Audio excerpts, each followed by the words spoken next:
bagi kakiku, terang bagi jalanku.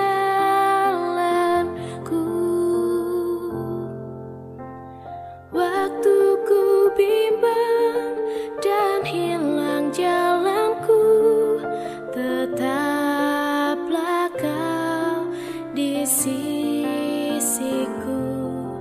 Dan takkan ku takut asal kau di dekatku, besertaku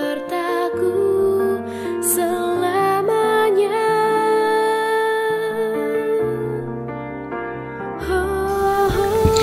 Bapak, Ibu, dan saudara terkasih di dalam nama Tuhan Yesus Kristus, selamat sore. Shalom. Bagaimana kabarnya? Ya, itu tadi liturgi yang dibuat oleh Majelis Agung, Bapak Ibu. Ya, kita harus mengikuti dengan baik karena ini adalah Rabu Abu, ibadah khusus, dan Majelis Agung sudah menyiapkan liturgi yang khusus untuk yang harus kita ikuti. Di hari kita akan belajar banyak tentang Rabu Abu, apalagi fokusnya pada puasa, karena seringkali menanyakan, ada orang tiap hari bertanya pada saya, Pak Pendeta, gimana sih puasanya orang Kristen, kulo kok bingung gitu ya. Ya, sebelum kita masuk ke sana, Bapak Ibu, kita tahu bahwa Rabu Abu ini adalah tempat kita untuk merendahkan diri dan mulai untuk mendekatkan kepada Tuhan. Kenapa? Karena kita tahu pada hari Palmarum, kita kan Rabu Abu ini, kita itu puasanya itu sampai 40 hari. Kita mendekatkan diri 40 hari. Kenapa? Karena pada hari terakhir kita akan merayakan ibadah Palmarum, yang dimana Palmarum itu banyak manusia termasuk kita seringkali mengeluh-ngeluhkan Tuhan. Masih ingat ceritanya Tuhan Yesus naik keledai masuk ke Yerusalem, dielulukan pakai daun palem. 7 hari berikutnya setelah dielulukan, Tuhan Yesus disalib. Kejam ya. 7 hari yang lalu kamu memuliakan namaku, hari baru kemarin kamu ke gereja, baru kemarin kamu tuh berdoa minta maaf kepadaku, tapi mbok baleni meneh. Itulah manusia. Jadi untuk menyambut ibadah Palmarum yang dimana kita seringkali mengkhianati Tuhan, kita perlu untuk merendahkan diri. Rabu Abu. Dan kenapa kita harus pakai abu? Untuk kita tahu betul siapa diri kita, bahwa kita ini adalah abu di hadapan Tuhan. Kalau kita ini abu di hadapan Tuhan, kenapa kok kita bermain-main dengan firman Tuhan, bermain-main dalam pelayanan Tuhan, bermain-main dalam kehendak Allah? Kita ini abu, makanya simbol abu itu diberikan dalam kehidupan kita, dalam tanda salib di dahi kita nantinya setelah khotbah ini. Di dalam Rabu Abu ini, Bapak Ibu, kita merendahkan diri kita dengan berpuasa. Jadi tujuan puasa itu yang harus kita tahu menurut Nabi Esra. Saya nggak ngarang sendiri.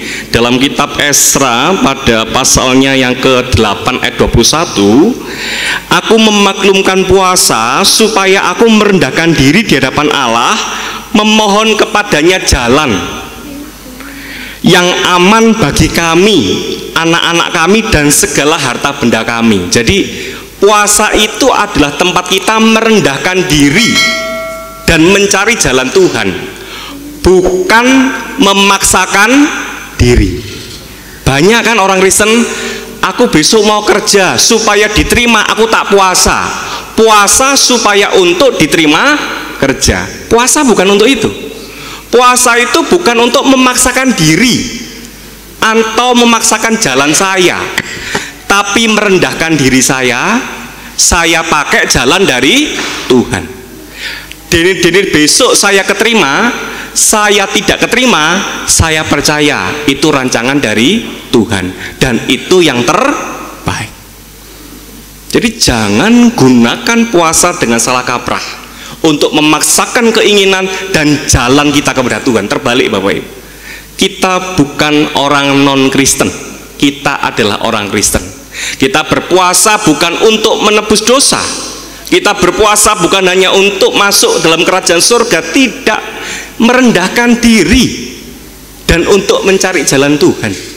Saya punya masalah keluarga, apa yang Tuhan inginkan? Saya berpuasa.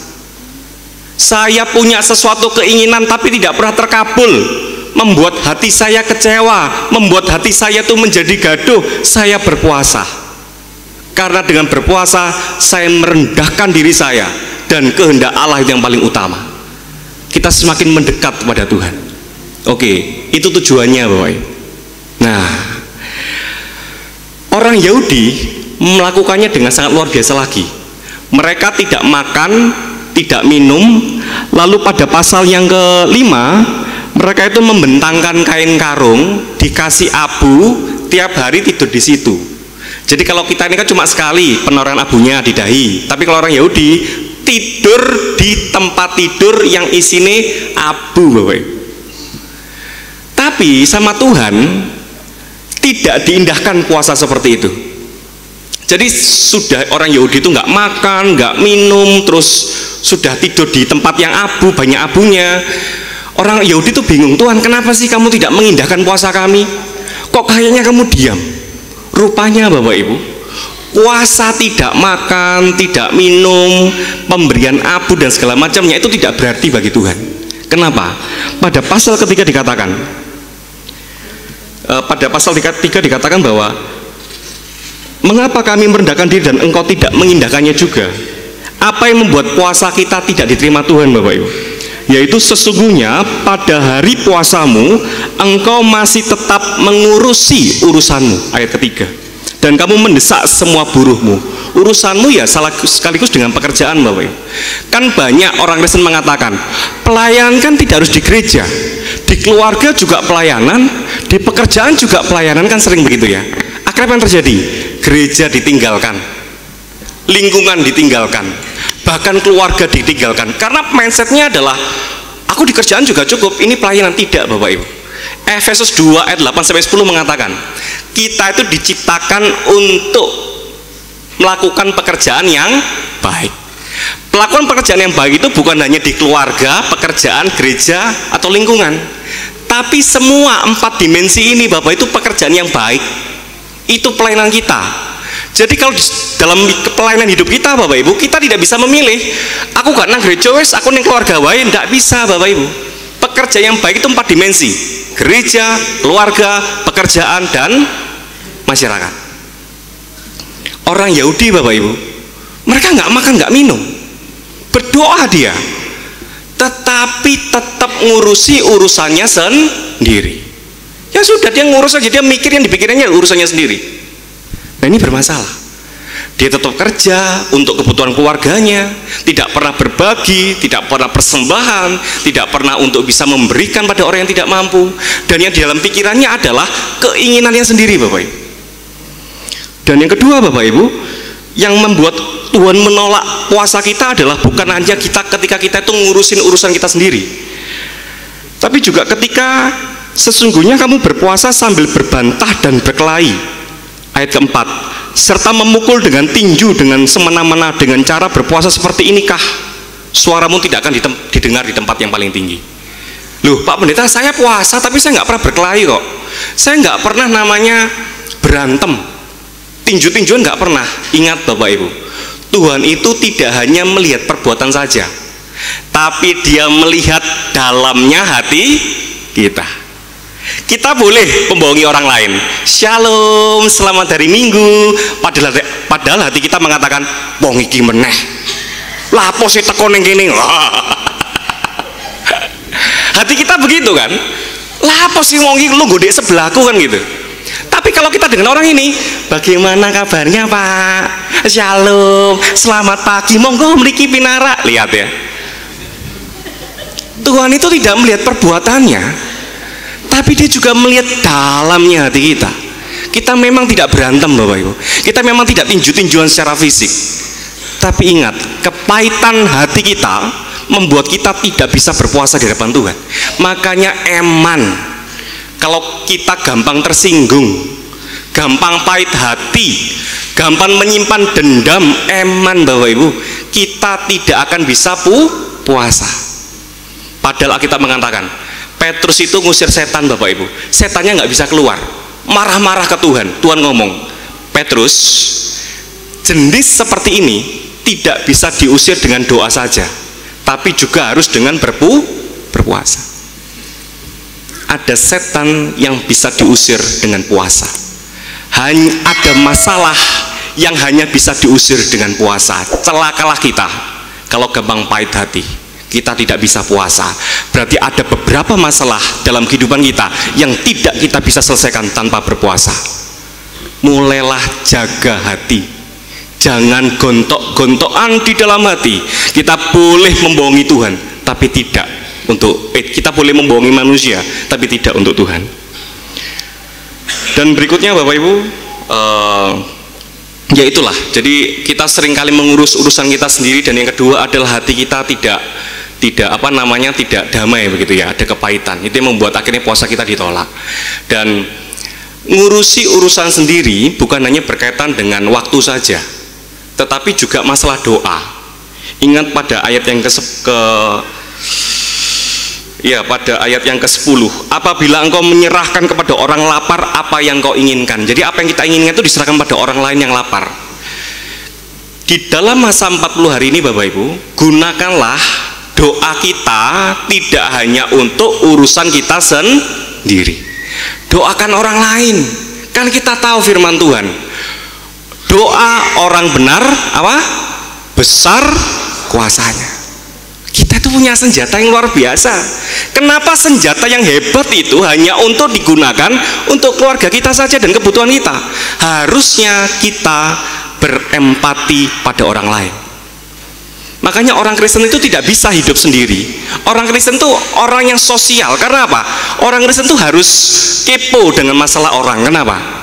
Karena dia harus doakan ketika malam, dia harus doakan ketika bangun tidur. Doakan orang ini Tuhan, doakan orang ini Tuhan, doakan orang ini Tuhan. Kadang kalau Tuhan mengatakan, makanya Tuhan mengatakan bahwa puasa yang diminta Tuhan adalah supaya engkau, ini ya ayat 6 ya, mulai ayat 6 ya, bukan berpuasa yang ku kehendaki, ialah supaya engkau membuka belenggu-belenggu kelaliman dan melepaskan tali-tali kuk, supaya engkau memerdekakan orang yang teraniaya, mematahkan setiap kuk, supaya engkau memecah-mecah rotimu bagi orang lapar, ngasih baju pada orang yang telanjang. Kalau kita mampu menyelesaikan masalah orang lain, lakukan. Tapi kadang-kadang kalau kita tidak mampu, karena tidak punya kuasa dan uang untuk membagi roti, pakaian, dan mengalahkan kelaliman, kita punya senjata, yaitu doa. Doakan negara kita, pemilu kita, gereja kita, tetangga kita, teman SMA, SD, SMP. Mari kita belajar bersosial supaya kita bisa mendoakan orang dan menggunakan senjata yang Tuhan titipkan dalam kehidupan kita.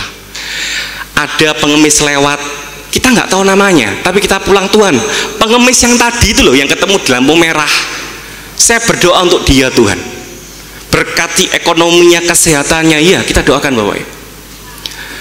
Ditambah kalau berempati Bapak Ibu, bukan hanya memberi, tapi kita juga harus turut merasakan.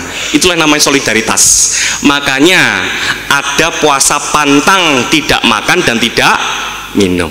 Banyak saudara-saudara kita tidak bisa makan seenak kita, minum sebanyak kita. Makanya dalam kita mengasihi orang lain, perlu kita juga berpantang masalah makan dan minum. Tapi berkaitan dengan pantang makan dan minum, kita harus pakai akal kita Bapak, karena kita tuh mengasihi Allah dengan akal kita gitu ya, akal budi kita. Artinya adalah Tuhan Yesus sendiri ditaruh di padang gurun 40 hari lamanya. Setelah itu ia lapar, dikatakan, bukan haus. Tuhan Yesus tidak pernah haus dikatakan dalam Alkitab, tapi setelah 40 hari lamanya di padang gurun dia puasa, dikatakan ia lapar. Artinya Yesus puasanya, dia doakan orang lain, dia tentramkan hatinya, dan berikutnya adalah dia tidak makan tetapi masih minum air putih. Kenapa kok masih minum air putih? Di gurun Bapak Ibu, mati orang kalau nggak minum air putih. Pakai akal kita. Kalau kita punya sakit yang harus menganjurkan air putih, minumlah. Tapi kalau kita dalam keadaan sigap bugar, monggo, tidak makan dan tidak minum. Waduh, 40 hari aku masih pemula Tuhan, masa baru-baru sudah 40 hari? Tidak masalah. Biasanya gereja ortodoks itu bisa saja hari Rabu atau Rabu dan Jumat, bisa seminggu sekali atau seminggu 2 kali. Biasanya gereja ortodoks hari Rabu, kalau nggak Rabu ya Jumat. Rabu itu ya mengawali Rabu Abunya, itu hari Rabu. Jumat itu kematian Tuhan Yesus. Nggak apa-apa seminggu sekali, masih pertama-tama. Kapan lagi kita puasa? Karena ada masalah yang tidak bisa dituntaskan tanpa berpuasa. Jaga hati kita. Kok enak ya Tuhan, saya soro-soro nggak makan nggak minum, terus sudah dalam keadaan letih saya berdoa untuk orang lain, kok enak? Bapak Ibu dan saudara kasih, ilustrasinya begini. Bayangkan panjenengan punya anak kecil panjenengan nangis-nangis minta es krim. Jenengan tuh nggak punya uang, tapi ndelalah diada-adakan sudah, karena anaknya jenengan tuh nangisnya rewel nggak karu-karuan. Wes menang, bapak tak tukon es krim Bapak Ibu, itu uang yang ada sudah, tapi jenengan belikanlah karena sayang sama anak jenengan, sudah rewel gitu kan. Setelah dibelikan es krim, anak panjenengan keluar rumah, hanya jarak waktu 2 menit, anak jenengan kembali ke rumah tidak membawa es krimnya. Jenengan marah toh, es krimnya kamu apakan? Kok pulang-pulang nggak bawa es krim? Anak jenengan ngomong gini kan jenengan, Pak, aku tadi waktu keluar, waktu jilati es krim, tetangga sebelah itu loh Pak, anaknya ngeliatin es krimku Pak, kasihan Pak, orang nggak punya itu Pak, ya tak kasih es krimku Pak. Lah gimana, kasihan ya? Perasaan panjenengan gimana? Perasaan panjenengan gimana ngelihat anak panjenengan cerita seperti itu? Kasihan ya Pak, anak sebelah itu loh Pak, tak kasih Pak, nggak apa-apa, aku nggak makan, sing penting dia makan es krim. Bangga nggak? Bangga dong. Anak kita membutuhkan sesuatu, berjuang nangis-nangis, setelah es krim didapat malah es krimnya dikasih orang lain. Itulah puasa. Susah-susah kita berpuasa, susah-susah kita makan nggak minum. Kita punya kebutuhan, saya punya keinginan, tapi saya relakan untuk keinginan orang lain.